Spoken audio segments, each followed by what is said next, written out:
penting, mohon maaf. Saya tadi dengar di beberapa tempat atau di satu tempat ada ringtone yang di set itu menggunakan kalimat-kalimat Allah. Ada yang boleh, ada yang tidak. Yang tidak boleh, misal, mohon maaf ya, Al-Quran itu tidak boleh jadikan ringtone handphone. Azan itu tidak boleh. Azan misalnya kan, saya sering dengar ada iqamah, ada azan, Allahu Akbar, ya ringtone-nya, itu tidak boleh. Kenapa? Kata para ulama, sepakat Darul Ifta yang ada di Mesir ataupun yang di Saudi menyampaikan bahwa khawatir kalimat Allah itu terputus di situ maknanya. Antum baca misalnya, Qul huwallahu, dijawab oleh kita.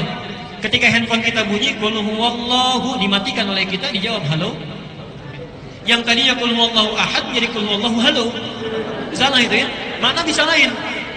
Sama dalam adzan juga begitu, kalimat bisa berubah. Karena itu antum yang settingan handphone yang menggunakan kalimat thayyibah berupa Quran atau adzan, coba di set kembali.